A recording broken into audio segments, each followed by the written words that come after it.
performance times, like 0 to 60 times, quarter mile times. It can produce different performance things that you can do, which will help you program it, because on some of these, when you do the automatic, when you do the transmission settings, you can go in there and fine tune certain points, and that data logging will help you get the best tune that you can possibly do. It's a pretty cool setup. I've never actually tried that on my vehicle, but from what I've heard, it's a pretty cool setup. I mean, that basically covers everything. I'm sure I've missed a few things here and there, but do you think most people buy in for better performance or better gas mileage? it depends. You get both. You have some people that all they care about is horsepower, and they want to just balls to the wall, have fun, and that's what they'll use it for. But then a lot of nowadays, not as much now as maybe it was last year about this time when gas prices were $4 a gallon. 99% of the customers that wanted one were specifically looking for fuel mileage.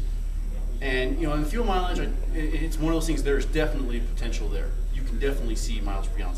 On diesels, you can see up to maybe 4 miles per gallon better fuel mileage. Gas motors, you can see maybe 1, 2. But it all depends on the driver and how they use the vehicle. Because one thing we always tell everybody is these do add a good amount of horsepower to a vehicle, and it makes them run better. And people just tend to put their foot in it a little bit more. And when you do that, sometimes unfortunately the gas mileage is going to be a little bit harder to get. But there is the potential. If you can drive it decent, there's definitely miles per gallon gains that are definitely there. And these are mainly just for pickups and SUVs, or and cars. And cars. Yeah, SuperChips does a lot of cars. They cover a lot of the Chryslers, like the 300C, the Dodge Magnum, the new Charger. You can do on GM. You can do the Impala. You can do the GTOs. You can do the new G8 the G8 GT. You can do Corvettes. A 4Runner. Camaros. Unfortunately, Toyota is one of those ones that nobody has. I know. But Nissan, you can do some of their cars as well, in Infiniti. And then Ford, you can do the Mustang, of course. And some other models. Pretty much, it's just the Mustang right now is the main model that you can that it covers. So it's a pretty cool setup. Any other questions? Yes, sir. It's a little intimidating for me. Okay. I mean, I can barely turn on a computer. Can I use one of these? Yes, sir. How easy is that? Yes, they're really easy, and these new ones are very easy. The older ones were a little complicated because you had to go in here and you turn on the menu, and you had to go in and you had to download the program from the vehicle, and then you had to go in and choose what option you wanted. But now these ones are really easy. When you plug it into the computer, it'll tell you turn your key on, which most people do that every day, so that's a pretty simple thing to do. Turn your key on, and it'll kind of do something real quick on the screen. It'll say turn the key off. Turn the key off, and then it'll say turn the key back on. It gets a little repetitive, but it's just something. All it does is cycling the computer, so the computer knows what's going on. And then it'll go into, now what it says, it'll have quick tune or advanced tune. Basically what quick tune is it's something that SuperChips already has pretty much ready to go. You plug it in, you pick your quick tune, it'll ask you a couple little questions. It's just yes or no answers. That's all it is. It's real simple. You say yes or no, and it'll go through, and it'll automatically tune the vehicle. If you do an advanced tune, you can change a few more options that you wouldn't be able to do on the quick tune. You can get in to do your transmission shift points and tire sizes and other things like that. And same thing, it's real easy. It'll tell you, does the vehicle have larger than stock tires? And then it'll say, you say yes or no. And then if you say yes, it'll say, okay, what size tires do you have? And all you do is you just press the up button in 1/4 inch increments until you get to the tire size. And then you press okay, and then it'll say, right. Like if you chose a tow setting, it'll say, how much weight are you towing? Or actually, I'm sorry, it'll say, are you towing over, say, 6,000 pounds? And you say yes, and if it says yes, then they'll say, this file or this program is not designed for towing over 6,000 pounds. And they'll make you say no. So what you do is say, if you aren't going to pull over 6,000 pounds, you say yes, and then it goes through and does its thing. Another thing it'll do, if you go to raise your speed limiter on the vehicle, is it will ask you, are your tires Z-rated?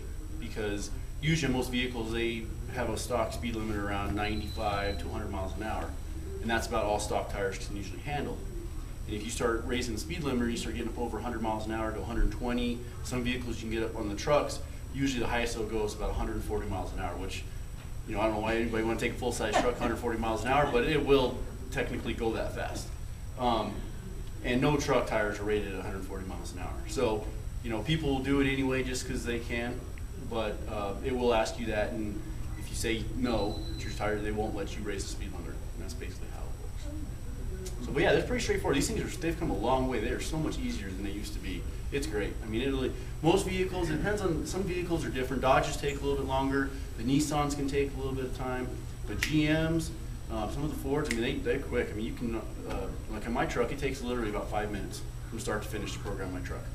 Some trucks can take upwards 10, 15 minutes, but they're pretty quick. I mean, they're very easy. They really are. A lot of people are intimidated about them. There really is straight, especially these new ones. Yes, sir. Well, then this is always a do-it-yourself, or we don't install these? Yeah, we install them. We offer to the customer when they buy one of these, we will program it for them for free, and we'll show them how to use it. We have no problems doing that. We'll take them out to the truck and plug it in step by step how it works. But we always offer if the customer has any issues, we're more than happy to help them get through it. But the instructions are pretty straightforward. It tells you how to do it in an owner's manual that comes with the SuperChips. But they're pretty straightforward. I mean, they're really easy. But yeah, people can do it. Usually once they see it the first time, they're like, oh man, that's not that big a deal. And they can do it all by themselves after that. So, yes, sir. Does it have capability of pulling codes from your PC Yes, or it your does. ECM on the truck? That's another thing it can do, is you can plug it into your diagnostic port. If for some reason your engine light is on your dash, you can plug this in, and it will read and tell you what your codes are. And it usually, the older ones, what it would do is you just give you a code, and then you'd have to go in the owner's manual, and it'd be a code, and you have to follow the list, and you'd find that code, and it'll tell you what it is. Well, now, it'll tell you what it is on the programmer itself.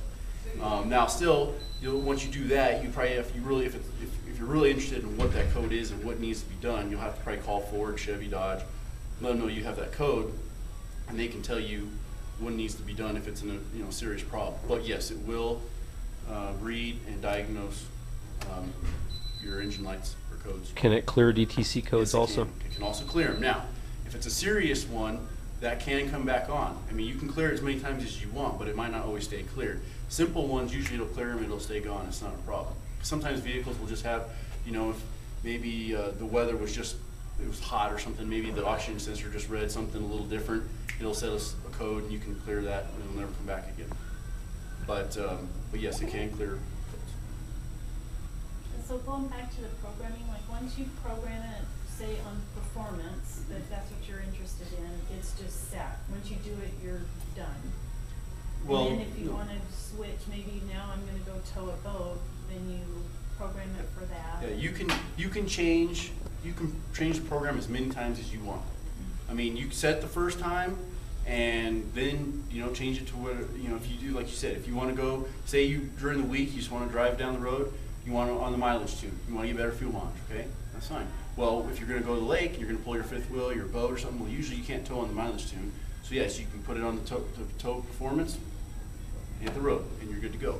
The main thing you got to remember though is if you are going to change your settings, depending on what settings you change, you have to run premium gas on the higher settings. And if you don't, you can cause some issues to the engine. It can cause detonation and pinging in the motor, which could cause damage down the road. So that's one main thing you've got to make sure. And the other thing is usually it's not a good idea. Some people think that you can just go and get some octane booster, throw it in your tank. That's not a good idea, especially on some of your newer Ford vehicles. If you put octane booster, it could melt the plugs, cause all kinds of problems. So the best thing is just to run the right gas, what they call for. Does it remind you anyway? Yes. It does? Yes. Whenever you go, if you go to the tow tune or the performance setting, it will say this requires 91 octane fuel. Now, it's another question that we get a lot, that a lot of people ask, well, especially like here in New Mexico, okay, we don't always have 91 octane here. You go to some places up north or down south, it's only 90 octane. Where if you go sea level, Florida, California, places like that, they have 93 octane. Vegas sometimes I think has 93 octane.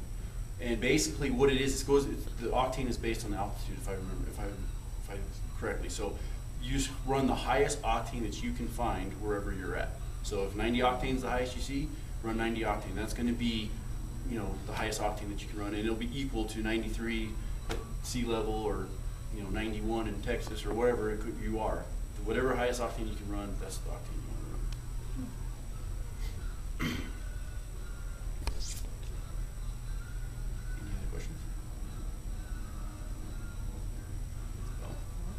So if there's any other questions, this was our first TU How2. I hope it was informative. We are going to try to do this, I guess once a month or so, and we'll do different things from air intakes to exhaust. Some days we might talk about wheels and tires, lift kits. I mean, who knows? It's endless. And if people have anything they'd like to talk about, please let us know. Check our website. Check our website, trucksunique.com.